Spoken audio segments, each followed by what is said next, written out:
Kenapa sih dia jatuhnya ke bawah? Kenapa nggak jatuhnya ke atas?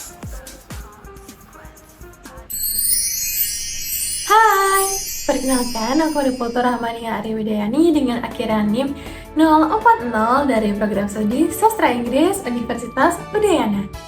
Dan kesempatan kali ini aku ingin berbagi sesuatu kepada kalian, yaitu mengenai konsep dasar dari natural science. Di sini aku sudah ditemani dengan catatan aku, dan di sini kita akan membahas mengenai kenapa sih kita sebagai seorang individu, terutama seorang mahasiswa dan seorang manusia, perlu mempelajari tentang konsep dasar dari ilmu pengetahuan alam. Sebelum itu, kalian pernah nggak sih ngerasa penasaran? Kenapa sih Air tuh jatuhnya ke bawah, karena semua benda itu kalau di sini jatuhnya ke bawah. di dalam era modern ini kita tuh dihadapi dengan banyak banget tantangan, teman-teman. Kayak perubahan iklim, terus ada pencemaran lingkungan, penyakit menular kayak waktu ini COVID-19, and also Krisis energi. Namun banyak banget masyarakat di negara kita tuh yang belum paham. Nah, salah satu contohnya yaitu yang waktu ini baru banget terjadi, yaitu banjir di Pasar Kumbasari waktu ini. Banjir itu menyebabkan banyak korban hilang dan terjadinya kerugian secara material kepada para pedagang serta pekerja-pekerja yang di sana, dan juga orang-orang yang tinggal di sekitar sana, teman-teman. Tak cuman itu, banyak banget orang-orang yang justru membuat jokes atau bahan candaan mengenai banjir waktu ini, yang membuat aku merasa kita sedang berada di fase lirik empati dan kepekaan.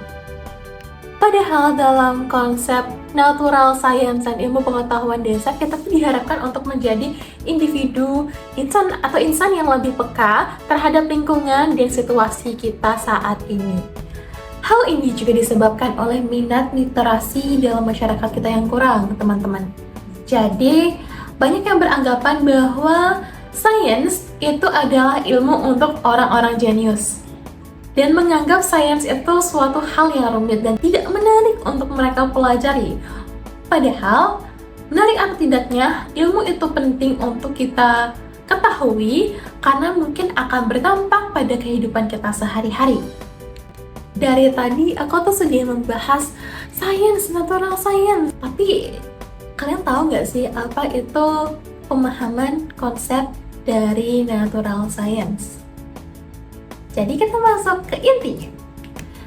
Natural science, sains alam atau ilmu pengetahuan alam adalah suatu ilmu pengetahuan yang mempelajari tentang fenomena yang terjadi di kehidupan kita sehari-hari. Cabang-cabangnya itu antara lain ada fisika, yaitu adalah ilmu pengetahuan yang mempelajari energi dan gaya serta materi yang ada di kehidupan kita. Ini tuh berguna untuk mengidentifikasi bagaimana gaya atau suatu energi mempengaruhi sifat dari kebendaan itu, teman-teman. Dan selanjutnya ada kimia. Kimia itu mempelajari tentang struktur penyusun dan reaksi zat yang ada pada suatu benda atau suatu kehidupan yang ada di sekitar kita, teman-teman. Dan selanjutnya adalah biologi. Biologi itu mempelajari tentang siklus makhluk hidup dan ekosistemnya. Jadi, bagaimana kita hidup itu adalah masuk dalam bidang ini, biologi. Dan ini yang paling jarang kita dengar ya. Nah, yang lagi satu itu adalah geologi. Geologi itu mempelajari bumi dan proses geologisnya. Kenapa sih sains penting? Kan kita bukan ilmuwan, ngapain kita belajar sains? Teman-teman, sains itu penting karena satu, kita adalah makhluk yang berpikir kritis.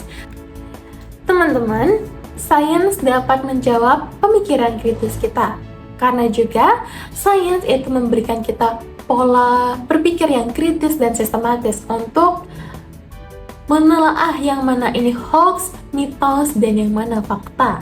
Dan selain itu pula, sains juga membuktikan hal-hal yang terjadi di dalam kehidupan kita itu tidak seluruhnya adalah hal-hal supranatural dan bisa dijelaskan melalui fakta terbukti. Nah, aku mau ngasih beberapa contoh penerapan sains dalam kehidupan kita. Yang pertama, dalam bidang kesehatan, biologi dan kimia. Itu membantu kita untuk memahami virus, bakteri, dan cara kerja vaksin. Dan selanjutnya, pada bidang lingkungan. Nah, fisika dan geologi di sini membantu kita dalam memahami bagaimana gempa bumi, tsunami, dan mitigasi bencana yang ada. Jadi kita tuh bisa lebih waspada dan memiliki persiapan untuk bencana-bencana yang datang, teman-teman. Nah, selanjutnya adalah bidang teknologi, teman-teman. Fisika adalah suatu bidang utama dalam ilmu pengetahuan yang berperan sangat penting dalam pengembangan teknologi di era kita saat ini.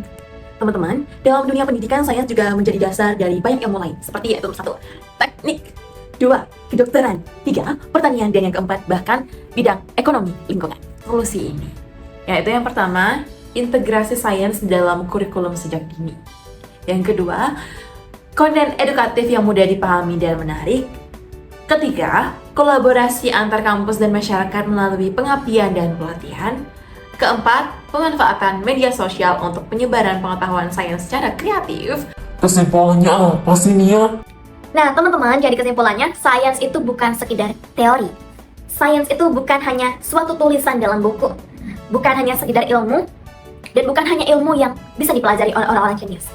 Tetapi, sains adalah suatu hal penting untuk memahami dunia dan menyelesaikan berbagai masalah yang nyata dalam kehidupan kita. Sains ini tuh membantu kita untuk mengambil keputusan lebih bijak, berbasis akan data yang rasional dan berkelanjutan. Bagi seorang mahasiswa, kita tuh punya tanggung jawab untuk menjadi agen literasi untuk masa depan. Dan kita bisa mulai dari hal-hal kecil. Contohnya membaca artikel ilmiah, berdiskusi, dan membuat konten edukatif. Berikut saran aku untuk teman-teman tercinta. Yang pertama, jangan takut dengan istilah ilmiah. Mulai dari rasa ingin tahu, gunakan sumber terpercaya seperti jurnal, artikel, dan tentunya dosen pembimbing kita. Tak lupa, jadikan sains itu sebagai alat untuk berpikir kritis dan berkontribusi kepada masyarakat. Nah, terima kasih sudah menonton video ini. Semoga bermanfaat dan menginspirasi. Jangan lupa